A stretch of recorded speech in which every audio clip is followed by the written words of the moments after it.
All right, everyone, Wednesday the 3rd of April, and this is the Celtic Way with the morning briefing with me, Hamish. We've got Tony up the top right and Ryan in the centre bottom. There you go, that's your map of the screen, everyone. How are things, guys? How are we getting on today on this fine Wednesday? Yeah, things are pretty good. Enjoyed my day off yesterday. Good to get a wee refresh. What did you And do, now, Ryan? What did you do with your time off? You allowed to share um, that? yeah, I don't think it'll go on for very long because I didn't do very much. Actually, try to think about what I did yesterday. That's Uh, always a good sign. I didn't. I went to the fort last night, the Glasgow fort. So just went a wee walk there last night. But apart from that, nothing. Apart from eat Easter eggs. It seems to be that time of the year where you'll eat Easter eggs or try to go through as many as you can. So yeah, not too much on a day off, but just good to get that sort of mental refresh for a day before. It's pretty much non-stop from now until the Glasgow Derby on Sunday. So good to get that downtime. But I'll be honest, it's the one of the only things I was thinking about during the day. Seems like it's getting closer and closer and closer because it is. It does. It does. The week leading up to these games is mad, Tony. Just everything that you do is tinged with thinking about what's to come. It's torture, isn't it? As I say, I'm getting texts the other day from various people that I know. Is it Sunday yet? Is it Sunday yet? That kind of thing. And I always think the week seems to drag in, doesn't it? Because you spend endless hours talking about it, thinking about it, and saying what you think will happen, which might bear no resemblance to what actually happens, but it just occupies your mind 24/7, doesn't it? And the referee who's been put in charge gave it an extra kind of oomph yesterday. I had my father on the phone last night ranting at that, the old ranter as I call him at times. Yeah. So yeah, but I mean, it's you wouldn't have it any other way, would you? It's great. I love it. And Ryan just left the heavy lifting to your old dad yesterday, didn't you, fella? Yeah, Something we like that. got through Absolutely, it. yeah. But it's for 50-50 today, which is quite good. Of course. All good. Right, just a big thanks to our sponsors of this video, Weissman, who are a global leader in the boiler industry. They're known for their top-notch German engineering. There's a Nicholas Kuhn pun to be put in there somewhere, but today isn't the day, guys. And what's more exciting is that they've actually teamed up with Scotland's very own award-winning installation team, MPH Boilers, which makes this the perfect match right here in Scotland. Weissman's boilers are engineered to deliver not just warmth, but unparalleled efficiency and reliability.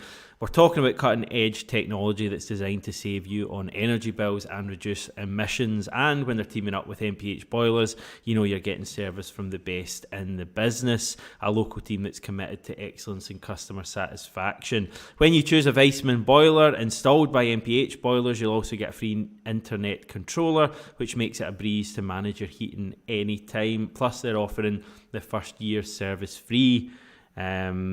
So yeah, if your boiler is showing its age or you're considering an upgrade, this is your chance to get world-class engineering with local expert service. The best of both worlds is the way I'm putting it, and thanks to them for sponsoring this video.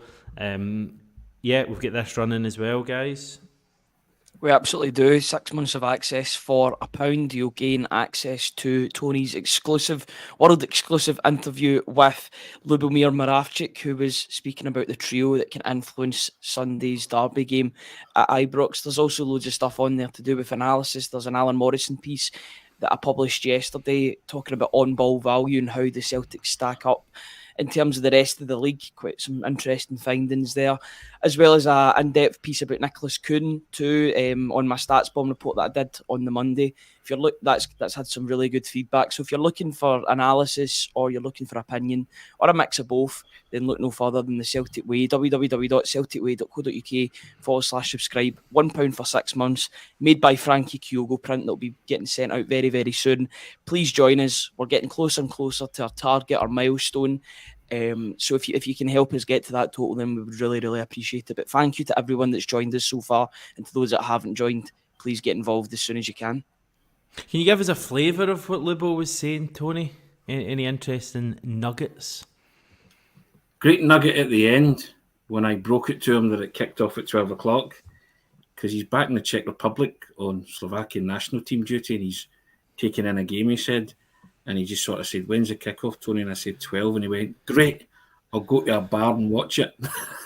So I was like, "Oh yeah." He says, "Hopefully cheer on Celtic to victory, so and have some fun." I was like, "Oh, brilliant." Yeah, he's kind of talking about not losing at Ibrox, basically. I put it in the comment section there if you want to have a read at that, and saying that if Celtic can go to Ibrox and come away unscathed, then they'll grab the initiative in the title race. Wonderful player, and I also reminded him of his own virtuoso display at Ibrox when Celtic won 3-0, one of the most celebrated Ibrox victories in recent years, and he still says that it's fondly remembered by the Celtic fans, and it should be, because he scored twice that day and he was just brilliant. And so having written about him as one of Haggerty's heroes, I chanced my arm and texted him yesterday morning and in the hope that he would get back to me, and he did. And it's a cracking wee chat with him. So it's on the website there, guys. It's in the comment section. Want to have a look at what he's thinking? You can read that and enjoy it. It's always a pleasure to do these things. Fabulous. Imagine being sitting in a boozer watching the game and Libo walks in and sits in the seat next to you. That may happen to some lucky Celtic supporter somewhere in, is it Czechia?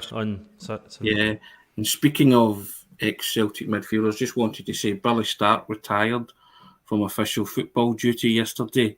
The wonderful Billy Stark, and had a wonderful relationship with Billy Stark. I thought he was a terrific player for Celtic during the centenary year. Whenever I think of Billy Stark, I think of his daisy cutter against Rangers, the winning goal at Celtic Park when he made his Celtic Rangers debut when he was in his 30s, and also that tackle by him on Graham Souness when he had one boot on. Always it kind of makes me laugh. But Billy, as I reminded him in a text I sent him yesterday, he's one of the few managers that I actually had a row on the phone, a real kind of blazing row over the phone when he was a manager at Morton. They were playing Dumbarton, and I got the Alex Ferguson type phone call in the morning. "What game were you at?" And we proceeded to have a frank exchange of views, and it was real hairdryer stuff. And it was great. It was just one of those. It was one of the few times it never happened to me, and we laughed about that. And he was just one of the best persons to deal with in the football industry, and I wish him all the best and wish his family all the best, and hopefully our paths will cross again. But he was a total gentleman and a wonderful player for Celtic as well. Yep, happy retirement to Billy Stark. I'm sure we'll see him about at games and such. Right, we've got a few things we can cover. There's Lewis Palma looking like he will be fit for Ibrox, which I guess is a welcome boost. I don't think many people, if any, are going to say that he should start. Although we do have he's shaking his head, the founder of the Lewis Palma fan club down the bottom. Even you, Ryan, can't have him in for starting at Ibrox. But it is still good news to have him available, as it seems will be the case. Great to have as many bodies as you can for a game like this and players that can influence the game. But I think he'll be influencing any game from off the bench. I think those two slots have already been filled with regard to the left and right wing respectively. Dyson Maeda will play on the left, and Nicholas Kuhn, you would expect, will play on the right.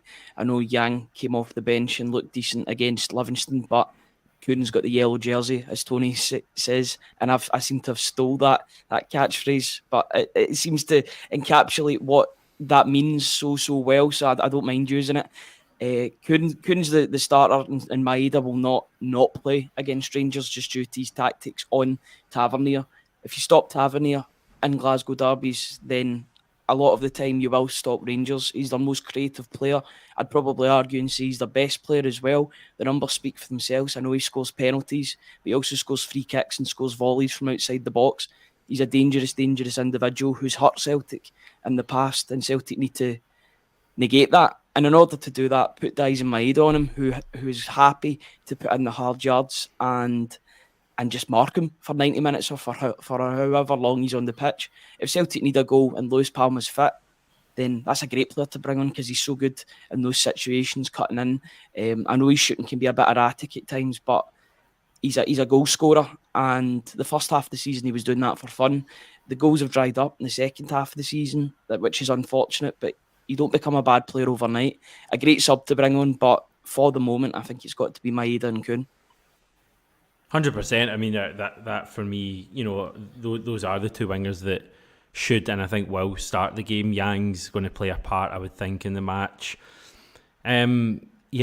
Palma possibly play a part, but then again, we've suddenly kind of got options. I mean, we're thinking very ahead here, Tony. We don't even know the team or exactly who's fit, but you're probably looking at Ida being a sub, Yang being a sub, potentially Iwata if he doesn't start being a sub. James Forrest possibly has kind of come on in a lot of games recently, so we've got options. How good does that sound? That you're actually kind of talking about a Celtic team where you're leaving players out, as opposed to saying, well, we've only got him to come in as cover or whatever, square pegs, round holes sort of stuff. But what a wonderful dilemma that could be for the manager if every player is fully fit for Ibrox. First time this season. Yeah, and then you will say to the manager, right, up to you to pick the strongest 11, the best 11, the fittest 11, and you'll trust his judgment on that. But I love the fact that we've got options now. I mean, Callum McGregor's just the biggest question mark, isn't it? But like you, Hamish, I've just got that feeling that he'll play, that he's been primed for this one and he'll be fit, and they've just took no risk with him at all, and he'll be fit because he's played the majority of the season. He's just missed a few games, so I have no qualms about that. I have no qualms about Iwata starting either if it turns out to be that Callum McGregor doesn't make it. But you listed Yang, Kuhn, Ida, Kyogo, Bernardo, right? Lots of all those players can hurt Rangers. Lots of options that can hurt Rangers that start, and lots of options from the bench to come on, influence the game. You even mentioned James Forrest in there as well. James Forrest, a big game player. He might come on and play some part as well if he needs to. Palmer coming back, yeah, he'll certainly start on the bench, but might get the chance to influence it at some point. So I just think it's wonderful. As I said on Monday, I think Celtic are going to Ibrox in the best possible shape that they could be in, and it's now up to them to prove that they're a better side than Rangers and have the better players. What's the worries then in our minds? Like, what gives you the fear for Sunday? I mean, for me, the atmosphere is the big one, and it's probably misjudged to have fears about that, given how this Celtic team have played at Ibrox in recent times. I mean, you take that dead rubber match at the end of the season when the team, I don't think we're totally bothered about that one, isn't certainly not as much as Rangers. And generally, we've done really well. Even in games we've gone behind, we've fought back. The team have dealt with the atmosphere really well. So, I mean, am I wrong to have that as a worry on Sunday, Ryan? Ask me after the first 10 minutes of the game. It's so important that Celtic play their own game. Yeah. We're doing the 10-minute reaction. 10-minute reaction. But I think it's so important that Celtic start this game well and they negate anything that Rangers throw at them, because we've seen it in the past and it's happened all too many times in recent years that Celtic will have a bad start and then they're suddenly on the back foot. They cannot be conceding an early goal, an early penalty, loads of early chances. We've got to play the game and not the occasion. They know that it'll all be Rangers fans in the stadium, and they've got to be calm. And that it's easy to not be calm because it'll feel like everything's against them. But they've just got to stay calm, play their own game and not play the occasion. It's got to be a good start, a stabilised start. Don't concede in the first 10, 20 minutes and start to play your own game. Because if Rangers do get on the front foot, because they will be feeling up for this game, got all their fans in the stadium, they've been playing. I mean, the results have been sketchy over the past month or so, but over the course of it, they've stabilised under Philippe Clement. This is the game that they've been waiting for, and this is their chance to show that they are real bona fide Celtic or title contenders. I know the position in the league table says that, but this is their chance to prove it. In that first 10 minutes, they'll be looking to attack and get as many chances as possible. Celtic have got to negate that and calm everything down because if it comes to both teams playing their best football, Celtic will win because they're the better football team out of the two with better football players. That's been proven twice already this season. It's just all about Celtic not playing the occasion, just playing the game and getting their good players on the ball, getting Hatate on the ball. He can't have a frantic start where he's giving away the ball 3 or 4 times, because that's only going to hurt Celtic. He's got to be calm on it. That's why I play like McGregor. Even if he can only play 60 minutes, I'd play him and then play Iwata from the bench for half an hour. I've kind of went back on my decision to play Iwata from the start, because if Cal McGregor's fit, he's got to play. You've got to put the captain in from the off, 60 minutes, and then if you want to see off a win, you want to seal things up, then bring on Iwata for the last half hour. Both can have a big impact on the game. But if Calmac's fit, Calmac plays for me. And he also, I think, plays the 90 minutes, McGregor, if he starts. I take your point in a normal game, but you ain't taking McGregor off after an hour in a derby match. Sorry, I'll just read out a few of the thoughts on what I said about what gives you the fear on Sunday. Curly's saying an early goal from Rangers. Maestro pointing out Agent Ramsey got an early one. How did that turn out? Again, that's evidence of Celtic, albeit under a different manager, but a lot of these players finding a way, and it was McGregor that dragged us through that moment. Started that comeback,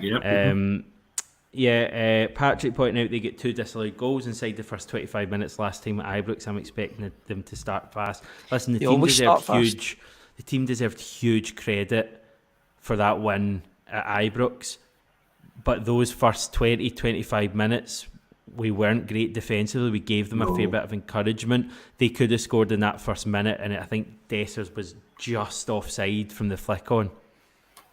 Listen, I've said before about that game, Liam Scales was the man of the match, but both him and Gustav Lagerbielke muddled through that game somehow. They kept a clean sheet. For the life of me, I still don't know why. I genuinely thought Lagerbielke got away with one, but I think Bobby Madden came out and explained why it was a foul. And so I think Rodgers at the time also said they accept the decision of the referee. So, but I genuinely thought, it could have gone either way, that decision. So that's fair enough. I think that was the day that Rodgers also kind of called out Lagerbielke on that, saying he wouldn't do it again. Yeah. He has to learn to. And I think his card was marked from that day because it could have gone so wrong had that goal been given. I don't think Celtic would have won the match.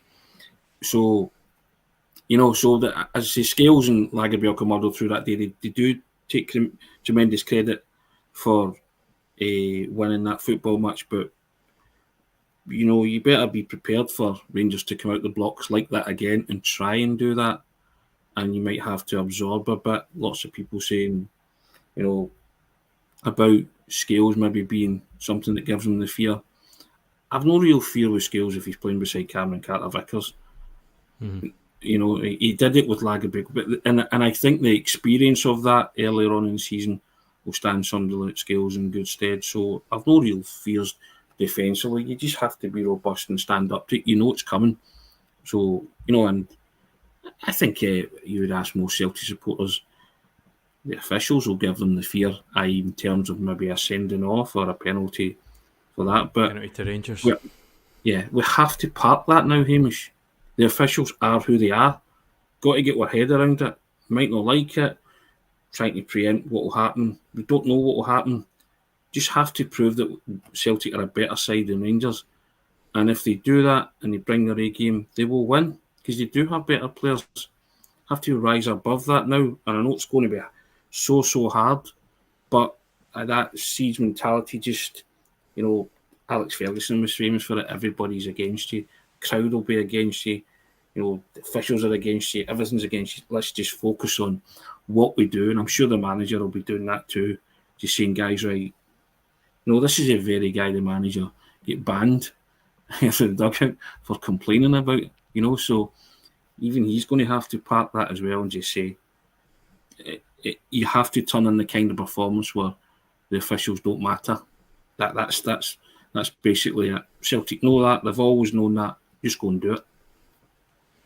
Again, we're so capable of going to Ibrox and getting a positive result. That this is a team that have done that more often than not. You know, they're literally earlier in the season without Carter Vickers and Hatate, and when we were all, sorry, I can't speak for us all, but certainly I was expecting a bit of a doing that day. I'll be totally honest, I was expecting, you know, a 2-3-0, something like that, and we won that game, and the team were really good that I day. It was a didn't. heroic performance. Well, you're the eternal optimist. It's in the minority that day, certainly. Isn't that right, Ryan? Yeah. Yeah, I think after that St Johnston game in particular, I was like, where is the positive result coming from? Because if you can't beat a team that were getting beat by every other team in the league in St Johnston under Stephen McLean, then where was the good result coming from at Ibrox? Because it was such a step up from St Johnston at home to Rangers away, but they managed to prove us, or the majority of us wrong. I should have been with Tony and his optimism. But I just think all this. I get the talk about the officials. I get it, but it's inconsequential, because if Celtic play their A game, then it shouldn't matter who's the referee on the day. They've got to play. It shouldn't, I mean, but it shouldn't. Yeah. If Celtic are the better team on the day, then Celtic will win, because they should take that out of the referee's hands in order to influence a game negatively or positively. If Celtic play their A game, they'll win on Sunday. But if they play the occasion rather than the actual game, then they might struggle, because they'll have 50,000 plus fans that'll be wanting the opposite to happen, and they don't need any excuse. They need to take the blueprint of teams that have went to Ibrox in the past couple of games and got good results. Look at Motherwell; they really hassled Rangers, and Rangers didn't like it whatsoever. Benfica, who I thought were quite poor against Rangers, did enough to win the game.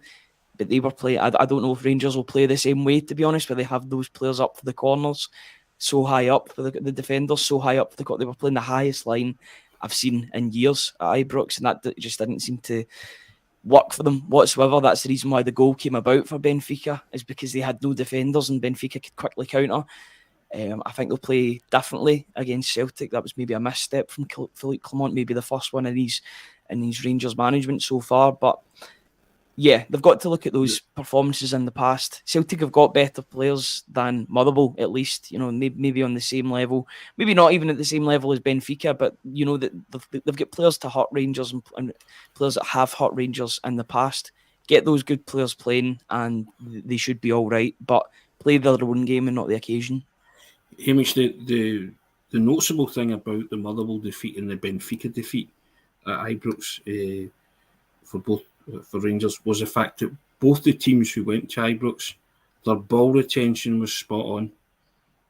They kept the ball, and you would argue and say that Motherwell and Benfica are not the best teams Rangers have faced this season by any stretch, but they did their homework and hurt Rangers by being clinical in possession of the ball. Now, I've got every confidence that a Celtic team can go there and protect the football, as they would say, and keep it and be able to find their men. And if they do that, I think we've got plenty of offensive players that can hurt Rangers. But the ball retention has to be good, and the passing has to be crisp, and it has to be quick, and it has to be speedy, fast, at a tempo as the manager talks about. And if Celtic can do that, and have every confidence that they can, then if they're clinical in the last third, then yeah, they'll get a bit of joy. Because Benfica weren't a great team, but in the second half of Ibrox, they kept the ball. And throughout the game, throughout the Motherwell game, you watch Motherwell go through Rangers and create numerous chances, that back line, and they got their just rewards in the end of that game. Motherwell deserved to win that game. So that's how you can beat Rangers.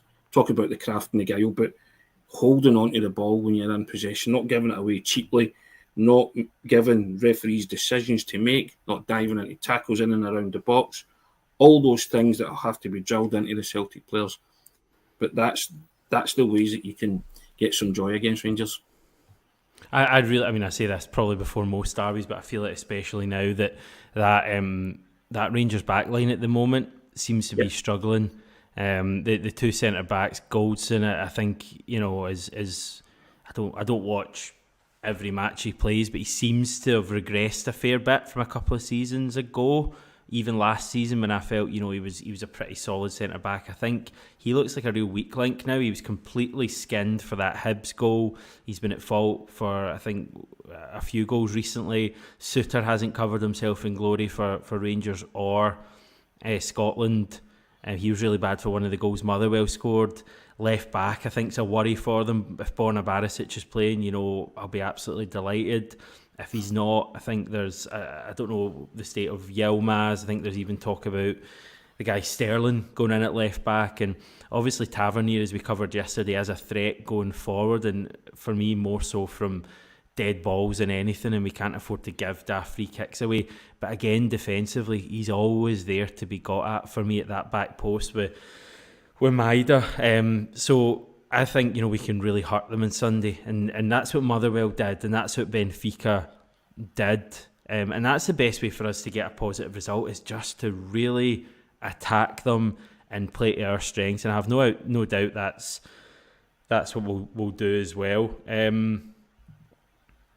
We've kind of covered the ref stuff. I was looking into John Beaton's record. It's his 6th derby as ref on Sunday. We've won one of the previous 5. There's been 2 Rangers wins and 2 draws. The one win was his first ever derby, which was 5-1 at Ibrox. So we'd settle for that on Sunday, obviously. Are we just kind of over that stuff now and just, looking ahead, Ryan, to what the team can do in that atmosphere? Yeah, when I heard it was John Beaton, I was like, oh, it's a referee that's been assigned a match.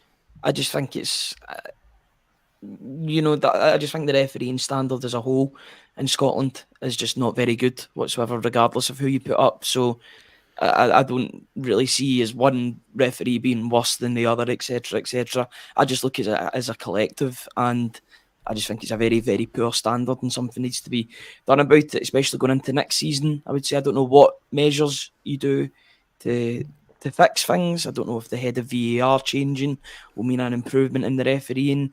I'm not sure. It doesn't seem like it's a quick fix or an easy fix, but kind of half expected it to be John Beaton. He's handled these games before. I know that Celtic's record isn't great in those, but these records are there to be improved upon, and Celtic could get their second win with John Beaton officiating on Sunday, which would be absolutely ideal. You were naming the defenders there, and you named 4 or 5, and 4 out of 5 of them, I would say Dujon Sterling's a good defender. He looks to be quite a good buy for Rangers. He looks as if he can play in a number of positions, sort of like a Charlie Mulgrew-esque player that can play at centre-back, but can also play at full-back too. Seems like a good athlete by all accounts. He impressed me in one of the games that I'd watched him. In fact, the last Glasgow derby that he played at Celtic Park, I thought he was arguably Rangers' best player in the first half at least. But you've named 4 other players there, and 4 players that would be happier playing in the opposition box rather than their own box when it comes to defending. Suter likes a header from a corner. He's hurt Celtic in the past with headers, both for Hearts and for Rangers. Barisic likes putting in a free kick or a corner, a set piece or whatever. Tavernier, never been the best defender, been a better attacker than a defender. And Goldson, also a player that likes to head in corners as well. Kyogo's had the run around of him the past 4 or 5 times that they've met. Look at his record in 2023, the amount of goals that Kyogo scored against Goldson's defence. So yeah, there's 4 players, and Yilmaz likes to go forward as well. I think he's had a bit of an upturn in form when I was speaking to people that have been watching Yilmaz this season. Seems to be one of their better players, a player that seems to have transformed under Philippe Clement, because I remember that it looked as if he was getting punted to another team in the summer window, but he's stabilised, and he's been one of their better players in recent weeks. But they're all offensive-minded players rather than defensive, and it's all about Celtic getting that out of them. If Celtic can get them on the back foot and get them defending, which seems to be their weak point in some games, seems to be their weak point in recent games because they seem to be hemorrhaging goals at the moment. Yes, they're winning games, but they're not keeping clean sheets. If Celtic can get that out of them, then I think they'll have joy against this Rangers side. And also, there's players that have never played in this derby as well. You look at Diomande. Is that something that you can maybe exploit maybe the occasion could get the better of him if you press him tight. Maybe he can make a silly challenge. You could maybe goad him into making a tackle. There's pressure on Rangers here as well. There's expectancy on Rangers. It's up to Celtic to bring that out and maybe get the crowd to turn against Rangers, because we know that can be a factor. If things don't necessarily go their way, then the crowd could turn. The crowd could get angry towards our players, and that can only help Celtic, because then the pressure would be on Celtic. The pressure would be on Rangers rather to get a result. I think it's a must-win for both sides. That's why I think it's so exciting. I know it's a must-not lose, but in an ideal world, I think this is a must-win for Celtic. If Celtic can win this, then they can really put the cat amongst the pigeons in this title race and make it a necessity for Rangers to come to Celtic Park and win. That's why I think it's a must-win for Celtic.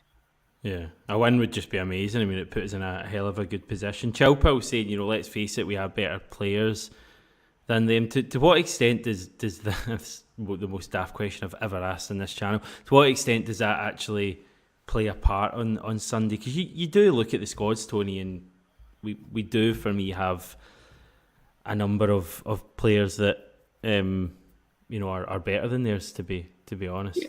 I mean, Ryan mentioned Diomande there. I think Diomande scored a belter for his first goal for Rangers, didn't he? So he's capable. But I spoke to you off here yesterday. I think I was talking about players like that. Sometimes their first experience of the derby passes them by. They just don't know what's hit them in that sense. You hope that's the case for somebody like Diomande, but he's capable. But sometimes these games throw up unlikely heroes, don't they? But more often than not, it's the tried and tested, isn't it, that come through for you. The guys that are experienced, the better players in your team that step up to the plate. And if you look at both lineups, who gets in the Celtic team from the Rangers team? Jack Butland, possibly. Yeah. Right. If you're going to, because you have to hand it to him, I think he's been excellent for Rangers. I think he's a very, very good goalkeeper. And then after that, I'm looking around and I'm saying, I'm not too sure who else gets in. Are you? I mean, and that's not. Call me. That's not with green tinted specs, which I do have. But I just look around and I think, I know the Rangers have got some decent players, but not ones that I would gladly swap for anybody in the Celtic team. Might get clapped up for saying it, but I wouldn't take Tavernier. I'd want Alistair Johnston, who's a better defender than Tavernier, over him any day of the week. I know he scores goals, he scores free kicks, but Johnston's a better defender, a far better defender than Tavernier. I completely agree with you, Tony. Apart from Butland, who I would say is a better goalkeeper than Hart, but only just, judging by the stats. I don't know what other players would get in this, or what players. Diamandi's still an unknown quantity, in my opinion. I've not got a big enough. Not got a big enough sample size for Diamandi to form a real kind of judgment yet. He's not at the level of Hatate, O'Reilly, or McGregor. Kyogo, or whoever their striker is. I think there's conversation to be had over a few positions. If I'm totally honest, I think there's a chat about right back, Johnson or Tavernier. Left back, Yilmaz, Turkish international, or Taylor. But other than that, I think Carter Vickers is the best defender out at either of the clubs. I think the best three midfielders are Celtic players at either of the clubs, and I think the best forward is a Celtic player. So that's the spine of the team. That's what I'm saying. You don't say that lightly. That's why you turn around and say, when you look at both teams on paper, Celtic have the strongest team and have the better players. Now, that's not to say that the Rangers team on Sunday, whoever plays, won't rise and step up to the plate and dish out a smack in the mouth. I'm not saying that, and I'm not writing them off at all, because I never would. And I think it's only natural to feel nerves when you play Rangers at Ibrox and play Rangers at Ibrox under the conditions that Celtic are going to play on Sunday. You have to be nervous about that. You have to expect them to come at you with a quick start, and it's a team that fancy their chances because it's the closest title race, in a few years. So I fully expect all that. But if it comes down to it and Celtic can play the football that I fully expect them to play, then I think Celtic win. Again, going back to it, because they have the better players. So that's what I'm basing it on. But I'm not saying that Celtic are are going to go there and win, they have to turn up. They have to play and bring their A game, because if they don't, then you know what's going to happen. So, Rangers will get a fillip from the fact that there's no Celtic fans there. The crowd will lift them. So it's, it is a must-win game for both teams, of course it is. But Celtic know if they go 4 ahead, they're very much in control of what happens, and that's what you go and do. Go and seize that title initiative. Just quickly before we finish, it'll be the quickest point known to man, but Celtic win this game in the midfield. If they're going to win it in any position, they've got to be in that battleground zone, which is the midfield. If you get a midfield of Cal McGregor, Rio Hatate and Matt O'Reilly, I trust the 3 of them to do the business, because they've done the business in this fixture before. They've got their veterans in this fixture now. They've all got games against them. I think Hatate and O'Reilly respectively have had 5-6 games against Rangers now. Yeah, O'Reilly's never scored. O'Reilly's never scored against Rangers. It's time to change that on Sunday. Rio Hatate knows what is required. He also knows what isn't required in the game, which is giving away the ball cheaply. But if the 3 of them can play, then I think they'll have too much for Rangers. But it's going to be won and lost in the midfield, in my opinion. Yeah, possibly, probably. I just think all of the chat about the midfield and the wee man up top is the one. I think for me personally on Sunday, he's the one. He's been the difference in how many of the last 6 or 7 derbies has he actually been the difference? And he's not scored in a long time away from Celtic Park, I believe. Just double checking, he didn't score on Sunday, did he? No, he didn't. So he's due a goal. I think the last time he scored away from Celtic Park, that is a question. It's not really. That's quite wild, but it's time to change that. What better place to break that goal drought, or that away goal drought, than at Ibrox, a place that he scored before. What an opportunity for him. He scored a few times. Mm-hmm. Yeah, he's a big game player, and it's a game that suits him as well. He'll be up for that. He'll be up for that battle against Goldson and Suter, 2 players that he's had real success over the past 3 years or so. So he'll be up for it, and hopefully he can do the business. Let's put it this way: they'll be more worried about Kyogo, Goldson, Suter, than Kyogo will be about them. And when you're walking out onto the park with that mindset, that frame of mind, then Celtic are going there to ask questions. They're going there to win the football match. None of this. I don't know a Celtic team or how a Celtic team would play for a draw. Rodgers is setting up to win. Bottom line. Yeah. Kyogo, fun stat. Kyogo scored in both nets at Hampden, both nets at Ibrox, and both nets at Celtic Park against Rangers in 2023. Yes. So it's time to do it again in 2024. And as Ryan tries to work that out in his head, maybe you'll still be doing that this time tomorrow when we come back. I just love this comment for Jerry. Behave, lads. None of them good enough for Celtic. Jerry, you're welcome to join us tomorrow with that kind of attitude. That's what we need on Derby week. No Rangers players would get into the Celtic team. Right, thanks everyone. We've got a longer one today, but plenty to chat about. Final shout out for this offer. We've got 6 months of access for the Celtic Way for £1, and you get a free Kyogo Furuhashi print from renowned football artist made by Frankie. CelticWay.co.uk for that. Right, thanks everyone. Catch you this time tomorrow.